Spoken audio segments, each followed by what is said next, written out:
Most of us picture the human skeleton as a dry, solid frame, almost like scaffolding made of rock. But that picture is backward. Your skeleton is living tissue, constantly shifting and incredibly active. Think of your bones as a bustling 24/7 construction site. Right now, microscopic crews are working inside you, tearing out old, worn-out material and immediately paving over it with fresh, strong bone. The first part of this process is handled by a specialized demolition crew, cells called osteoclasts. Their one and only job is to roam around and clear out tired, weakened bone tissue. Right behind them is the building crew, cells known as osteoplasts. They follow the demolition path, filling in the cleared spaces by laying down brand new, resilient bone. When we're in our 20s and 30s, the building crew works faster than the demolition crew. Because they outpace the teardown, our bones grow thicker and denser, reaching their absolute peak strength. Lifelong bone health depends on managing this delicate, continuous rhythm of breakdown and renewal, keeping the two crews in a steady, productive balance. As we get older, that worksite dynamic shifts. For women especially, the drop in estrogen after menopause removes a key regulating signal for these crews. Without that signal keeping them in check, the demolition crew goes into overdrive. They start clearing out material much faster than the builders can possibly replace it. When the teardown outpaces the buildup, the solid internal struts of the skeleton get eaten away. The bone turns into a thin, highly porous web. This internal hollowing out is what we call osteoporosis. Certain hazards on the worksite speed up this demolition even further. A family history of weak bones, having a very low body weight, taking steroid medications, or habits like smoking and heavy drinking all push the teardown crew to work faster. The result is a severe structural deficit. The framework becomes so frail that a minor bump or a simple trip, impacts that a healthy bone would normally absorb, can cause the entire structure to fracture and collapse. The most dangerous thing about this thinning process is that it is completely silent. You cannot feel your bones getting weaker as you go about your day.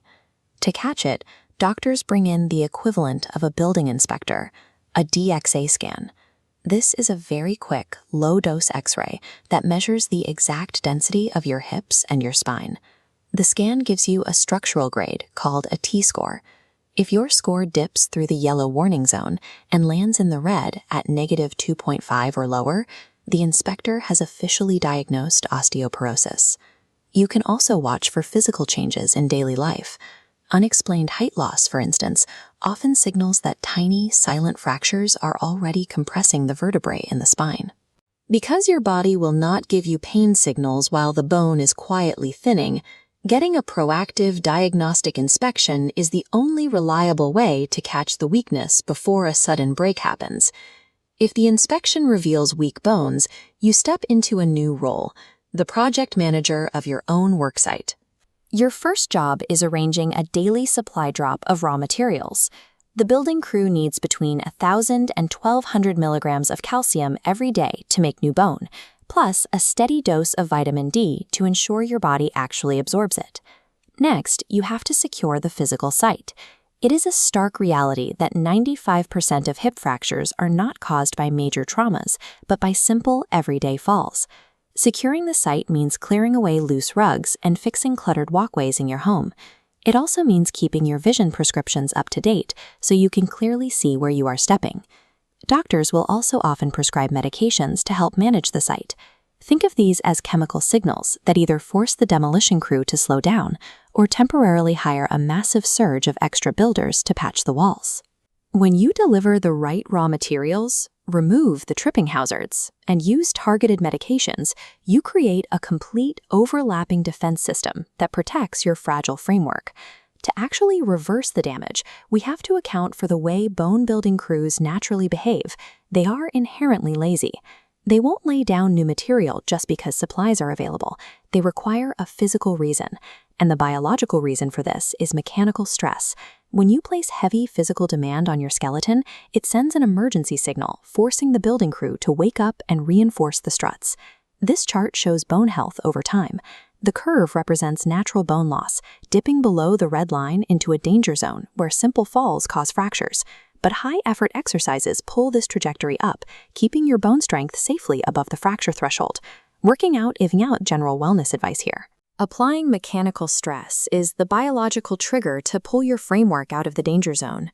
Research gives us a highly specific 3-part blueprint for this work order, starting with resistance training.